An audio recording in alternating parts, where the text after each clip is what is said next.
I feel like I'm more 100% genuine. Like when I'm telling people that I miss them and I love them and it's good to see them, they know now that I'm not drunk when I'm saying it. And I think that that's more meaningful to them. And it's more meaningful to me because like I know that like I got to a place internally where I wanted to say those things to those people and I actually meant it. And that's a really good feeling. In position to start in 3, 2, 1. Welcome back to Getting Sober, ... Again, my name is Jay, and today we're going to talk specifically about the 3 Ps. But first, if you haven't yet, make sure that you are subscribed to this channel by hitting that subscribe button right down below, not the one that I put on the screen. I realize I always point to that one on the screen and maybe some people are tapping on it like, I don't know what to do. But scroll a little bit further and hit the subscribe button. And then also too, don't forget while you're down there to like this video at some point, and then also leave a comment for me or anybody else that's in the comment section, or especially too, some of you have been taking me up on the offer of leaving some helpful information down in the comment section, a link to maybe a helpful article or a video. And some of those, if I also like the content that you're sending down below in the comment section, I will make those links available to my Patreon subscribers. And that brings me up to my last and final point. If you would like to support this channel, it would be greatly appreciated if you head over to patreon.com/getting sober again, and you will be able to support this channel for as little as $10 a month. And for the higher tiers, you will get a Getting Sober Again mug. You will get the white mug with the black letters. So that's that. Let's get started. All right, so today, the 3 Ps, if you remember what they are, what are they? The 3 Ps. It's going to be, what's the first P, do you remember? It's preparation, that's right. And the second one is practice. And the third one is patience. All right, so let's talk about getting started with the preparation process. So if you are, whether you're sober you've already been sober, some of you are, I'm proud of some of your journey. Some of you, I'm gonna shout out Natasha. Natasha has been messaging me every day along her journey. She's currently on day 17, so send some good energy her way. And there's actually a couple of people are on day 17, some people are on day 5, some people are on week 8, some people are on year 10. So I really love getting all of your feedback, whether you're commenting below or if you're sending me emails. And I'm very proud of you. But if you are still in the teeter-totter process, if you got one foot in, you got one foot out, you're doing the drunken hokey pokey with sobriety, I don't know where you're at, but I know for a lot of us, we tend to, we try to get sober and then we end up not being sober and then we have to get sober, ... again, right? And that happens more often than not, but that also brings up the patience part of it. And while we're attempting to get sober, that's the practice part. We're practicing getting sober until we get it perfect, right? But the first step that we need to make is the preparation. So you might say, and sorry, I know I'm still congested. I still have like the allergies going on. It's springtime. I don't know if you're affected by allergies, comment below, but I got a whole different nasal spray and I'm still a little congested, but bear with me, be patient. That's part of today's episode anyway, patience, right? So, but the preparation part, when we talk about the preparation for getting sober, I'll give some suggestions. And if you have some other suggestions that you find helpful, comment below. And so preparation for me, I talked about, it's really important to have transparency along your journey. And I found it gratefully helpful to talk to my friends because I've been talking to my friends. My friends have been talking to me. Everybody's talking about like, oh, I'm gonna get sober. I'm gonna take a break, or I'm gonna cleanse or whatever. And nobody wants to have the underlying tones of alcoholism. Nobody wants to say like, hey guys, I just wanna, I'm just calling, I know it's a good day. I just wanna let you know I'm an alcoholic and I'm gonna try to fix that. Like nobody wants to go on record and saying that because people talk. It's like whatever you put out there in the universe, whatever you put out there in the world, people tend to repeat what they know. And if you say something, they just assume that it's a fact. So if you say something like, oh, I'm an alcoholic, well then what are they gonna, then the parrot syndrome starts. And we say like, oh, so-and-so is an alcoholic, Jay's an alcoholic, he told me so. It's like, we wanna be transparent along our journey. And we want to improve our life across the board. We want to have a better quality of life. We want to make more money. We want to have more meaningful relationships, right? And what we don't want to do is we don't want to be judged. But also too, you can't help how other people choose to live their life and how they choose to approach you and your friendship and how they maybe want to feel better about themselves and things like that. So I get wanting to be guarded and wanting to be reserved about that. But maybe just getting your closest friends and your family members on board is going to be entirely up to you. I don't know your life and I don't know your circumstances. I don't know if you have, top level Q security clearance, with the government, or, if you're a security guard at a mall. I don't know what you do for a living, or if you're a public figure, or if you're a stay-at-home mom, but how you're going to approach it is different. So I can't give everybody advice exactly, but I can give you some suggestions. So for me, like what I did was, I told my friends and family, because I'd done that over and over again. I talked about getting sober over and over and over again. And I attempted to get sober over and over and over again. And then, a thing happens, a birthday happens, or a get together, there's a party, and it's like, I want to be my most lively self. Like everybody's going to be drinking and partying, and I might have been DJing or whatever. It's like, I don't know who wants to DJ sober. If you DJ and you could do it sober, if you're an entertainer and you could do it sober, comment below. And I'm sure that you have some knowledge and some wisdom that will help this audience, or maybe somebody else out there. I know that there are other creators that do comment below, other artists, musicians, and creative types. So that information is also, I'm sure, fascinating to other people that may be a stay-at-home mom, or a doctor, or a lawyer, or a plumber, or mechanic. So the preparation part, I went on record. I just told my mom. I told my mom. I told my ex at the time. I told my closest friends and family that I was going to do it. And along with the preparation, it wasn't just telling people that I was going to do it, but like the part about telling people was that I'm laying it on the line. I'm just saying, like, I'm going to do this. And part of that conversation is like, I want you to help, keep me accountable for my actions, and your friends and your family love you, and they're not going to say like, oh, you stopped, you're drinking again. Like, oh, what's wrong with you? It's like for some of you, it's a much bigger problem than it is for others. So with some people, you have huge withdrawal symptoms. And then for some others, like I never really had withdrawal symptoms other than just like the occasional hangover. So again, we're all in different shoes. We're all in different. We're all of different consequence when it comes to quitting alcohol. Whether it be just a social motivation, maybe it being afraid of having FOMO. Like, I don't know how to be around my friends. I want to go to the ball game. It's like baseball season starting, or like whatever, basketball season or whatever. March Madness just ended. Now it's whatever it is. You're used to your routines. You're used to your drinking friends. You're used to your drinking buddies. You're used to doing what you're going to do. But those people have to live their lives, and those people are going to live their lives, and those people are going to keep doing what they're going to do. And we would hope that we're surrounded with the right people. We're surrounded with supportive people. But I think that a lot of us maybe don't have a whole heck of a lot of actual, just genuinely supportive people that are just going to be there with you through thick and thin. They just kind of want to be there for the good times, and they don't want their vibe to be ruined, right? They want complimentary people, and you have been a complimentary friend this entire time. And that whether that be a drinking buddy who also goes fishing, or a member of the bowling team who drinks beer, or whatever it is, like me playing pool. But I found that it hasn't created a rift. Like I could still be me, and I feel like I'm more 100% genuine. Like when I'm telling people that I miss them and I love them and it's good to see them, they know now that I'm not drunk when I'm saying it, right?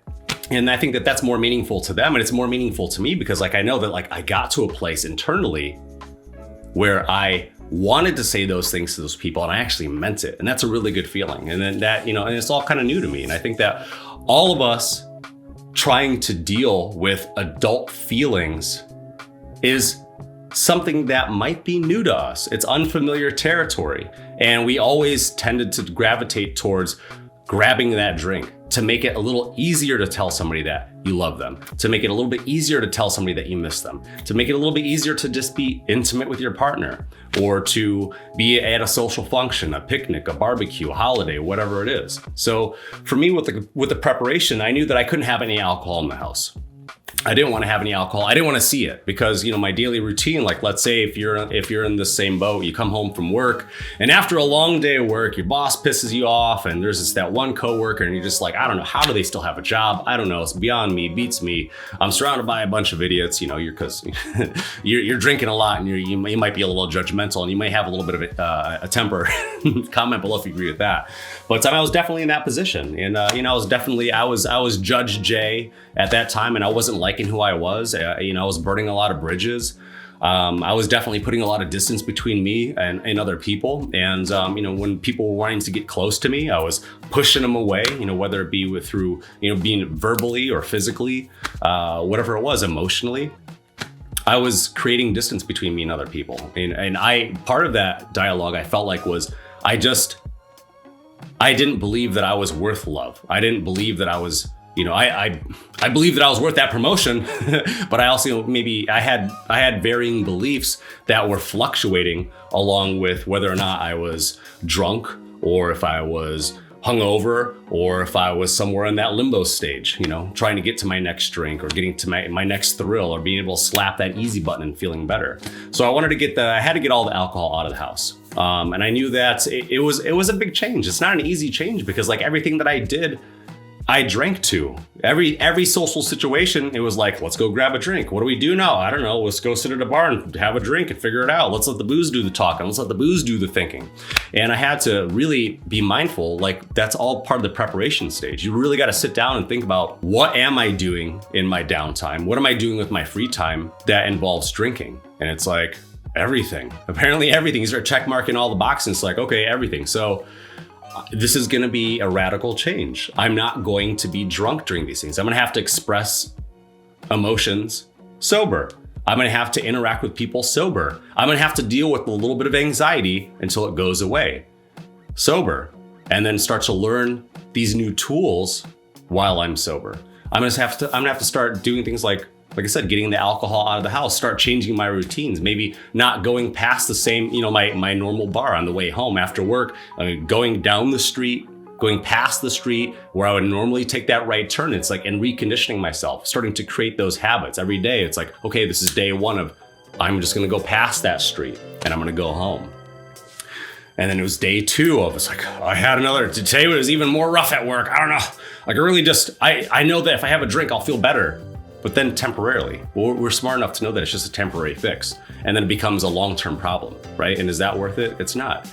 And then being honest and open with my friends, just saying like, hey, if even if you don't want to make yourself, you may think that you're making yourself sound like you have a drinking problem, or that you might be an addict, or you might sound like an alcoholic or whatever. But if you wanted to say like, I'm doing a week cleanse, and your goal is really you want to be sober for a month, I think there's a lot of people who are definitely resonating with my the 20 benefits of not drinking for 30 days. A lot of people, and I keep pointing that out in every video because like I want you to revisit that. For those of you that are in your 5-day phase, that are just getting to day 5 or getting back to day 2 again or day 3 again or whatever, it's like I made that video and I keep reminding you of this video because there are amazing benefits. There's at least 20 of them from my perspective that you would have to look forward to for just not drinking for 30 days. And then there are even more benefits once you get past that. Once you get past the 3-month mark, there's so many more benefits. And again, that's going to be episode number 90. It's going to be the benefits. I think I have 25 benefits plus a long conclusion and some other bonuses, but it's going to be 25 benefits of not drinking for 90 days. And that is going to be episode number 90. So make sure that you have your notifications on. And on top of being subscribed, and you will get that notification when episode number 90 hits. So for those of you that are, some of you are also on the same cycle as me. I'm just over 5 months of sobriety. So I know that some of you are on that same schedule as me. Some of you are just ahead of me at this, going into the 6-month mark. And of course, that'll be a later episode also. So the preparation, however it's going to be, it's, preparing to tackle just staying busy.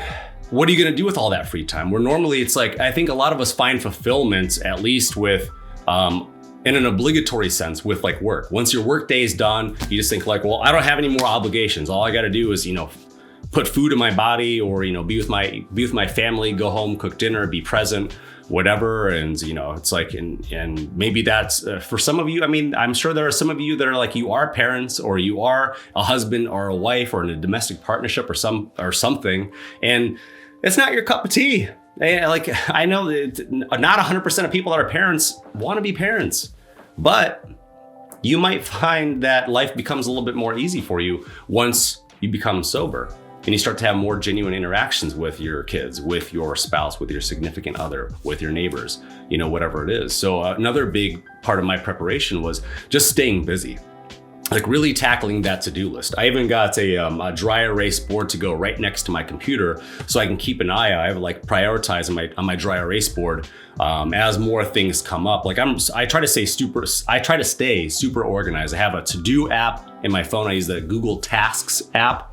And I keep those all on my home screen with all my different tasks that I want to do for making new videos for this channel, or for new art projects, or for my daily to-do list, or for my long-term to-do list, things that I don't want to lose sight of, but I just can't tackle them today, that I might move them into my daily to-do list. And you might say like, well, I'm just not that organized of a person. It's like, well, you aren't yet.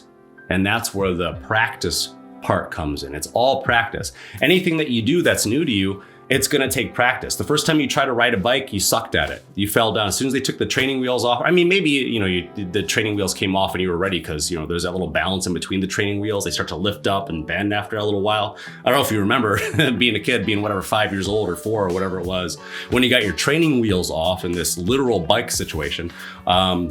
But mine were a little bit bent. They were like a little bit high. It's like I couldn't even depend on the training wheels anyway because the bike would teeter-totter. And then the goal became, once I was comfortable, I was terrified, don't get me wrong, I was terrified to get the training wheels off, or whatever analogy you want to use, getting pushed out of the nest and having to learn how to fly and not crash and die on the way down. But whether it's your learner's permit for, getting your driver's license, or getting, your degree or certificate, or having your big wedding day and getting cold feet and not knowing if you're really the person that you can depend on and trust, or if they should even depend and trust, or if you just been, it's like, I don't know, I think I've just been tricking everybody. I tricked somebody into marrying me and it's gonna happen. And I'm like, I'm a piece of shit, and everybody has this imposter syndrome. And that's something that we struggle with also, but it's all practice. It's like when you try to get on that bike and you just try to not to fall down for 5 seconds, and you're like, okay, I got this. And then you fall down at 7 seconds, and then you get back up because you have the desire to ride. You have the desire to ride for 10 seconds, and then you do it. And then you want to go for 20 seconds, and you try it, and then you fall, 5 seconds later, you fall down. You're like, I didn't get to my last goal of 10 seconds. I fell down, but you pick it back up and you dust yourself off, and your hands are all ripped up, and you got gravel, and you're all sticky, and you live to tell about it. And you gain more life experience, and you keep moving forward, and you get some bumps, and you get some scars, and you get some bruises, and hopefully you don't get any broken bones, but you do that too. And that all happens. It happens to all of us. And we get back up, and we have more stories to tell. And the more stories we have to tell, the more people that we can relate to. And then maybe we could do things like make a channel and then reach out to other people that are all around the world. And I'll pause right now to tell you like how grateful I am to you and for all the comments that you put down below. Like, I love it, like all day. It's probably becoming bothersome to like my friends and my family, because I'm just like always on my phone. I'm like, hold on, I gotta respond to this message. And like if you've been talking to me, like I try to respond to everybody. If nothing else, I'm gonna throw you a heart back. I might not be able to respond the way that I want to, or I might be, I'm probably being rude to the person that I'm hanging out with. I was doing it yesterday for Easter Sunday. I was hanging out with my mom, and I was like, sorry, Mom. But I kept like hopping on my phone to like answer you guys' comments and stuff and emails and whatever else. But I mean, I love that. And I need more practice at that. And that's also part of all this whole process is the practice. Once we lay the groundwork and the foundation for the preparation, whether you might say like, okay, maybe this is going to be the time for me to go to the gym now. This is going to be the time for me to start jogging. And are you going to suck at it? Yep. Is your heart going to hurt? Is your chest going to hurt? Yep. But does that go away? Yep. Do you start to get more stamina? Yeah. Are you going to have in the beginning? No. Is it going to be easy in the beginning? No. Is it going to be easy later on? Yeah. It's just all the struggle that we have to go through, and we're all doing it. Everybody's struggling. If you don't know somebody else that's struggling, look in the comments below. Find somebody else in the comment below somebody down below is struggling with cocaine. Somebody's struggling with heroin down there. Somebody's struggling with alcohol. It's been a lifelong struggle. People are coming from households of alcoholism. People are parents. Some people are in college. Some, who knows? There's people from all over, all different walks of life. And I'm super grateful for all of you. We just hit over 900 subscribers now. I think as of this recording, I have like 925 subscribers. This channel is growing so fast, and I'm so appreciative of all of this. And it all just takes practice. It takes a commitment to all of this. It takes, me, I had to change my schedule. Like in the beginning, I was just kind of making a video whenever. I was making a video like once a week, just seeing like what would stick, trying to figure out like, do I really have to make content like every 5 days a week? I'm not really sure, but that became that became the formula that worked for me, and that people that you're all vibing with and that you're all commenting on. I really appreciate that. But like we have to change. There's a lot of change that comes with that, and with all the preparation. You know, whether you're gonna go back to the gym, you're gonna start jogging around your neighborhood, you're gonna dust off the bike, or you're gonna buy a bike for the first time. You're gonna start riding around your neighborhood, or whatever it is. You're gonna buy some new running shoes. You're gonna take up a sport. You're gonna pick up a hobby. You're gonna go up to a local library and take some classes, or you know, whatever it is. But fill your day with the preparation. Fill your day with the time that you would normally be at the bar. That's my strongest suggestion. I say it in all the other videos, but that's always been the most helpful for me. And I think that a lot of people also relate to that, is staying busy. The times that you would normally be at the bar, I was watching tutorials. Now the time that I would be normally getting ready to go to the bar is now when I'm sitting here. Let's see, what time is it? It's going on 4 o'clock right now. This is the time that I'd be getting ready to go to the bar to start shooting early games of pool, and I would start drinking. But I stopped doing that altogether to dedicate my time to you, to be here with you and for you, and learning from you also, while you're learning from my life experiences that you can also relate to. So moving forward, the practice part, it's all about practice. And it's like, we're gonna fail. You're going to fail during this journey. I don't know anybody that has successfully tried to get sober on the first attempt and they just got sober. I'm still waiting for somebody to comment below. Nobody has ever commented below about that you're the person that you drank and then you attempted to get sober on your first attempt, you got sober, and you've been sober ever since. I've still not encountered that person. Maybe after 10,000 subscribers, maybe somebody will show up, but that's not anybody. It hasn't been anybody's journey.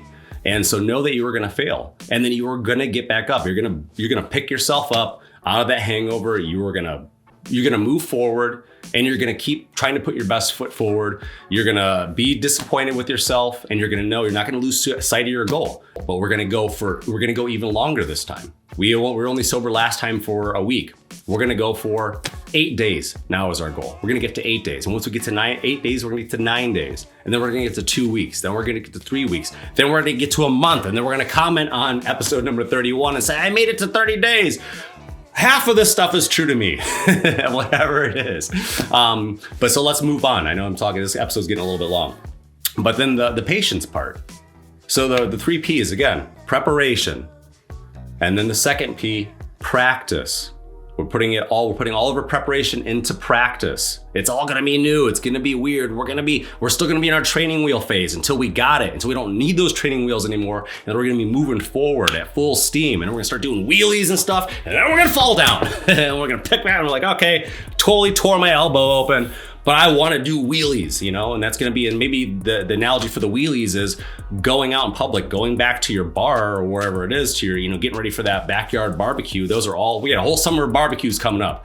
And maybe that's the thing. It's like, I wanna be able to go there and be an inspiration to other people.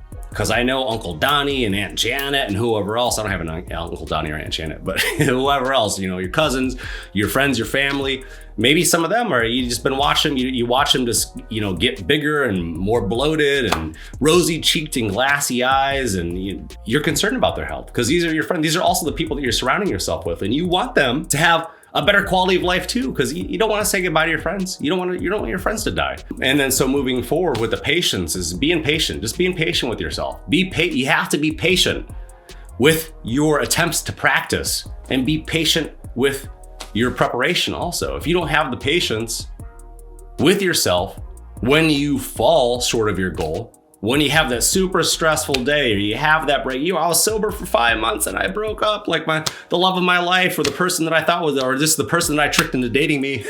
That person broke up with me and I just don't know. I mean, they were paying half of my bills and I don't know what I'm gonna do now. And they were making more money, or just, I don't know. Like, I don't want to Netflix and chill by myself.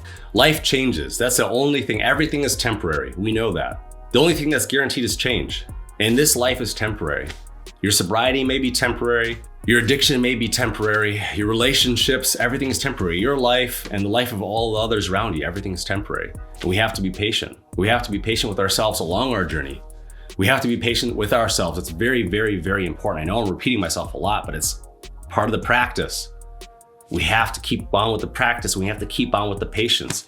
And not only just with ourselves, but with our friends. One thing to be mindful of is if you try to recruit people into doing a month-long cleanse or a week-long cleanse, or just, how about just a sober weekend?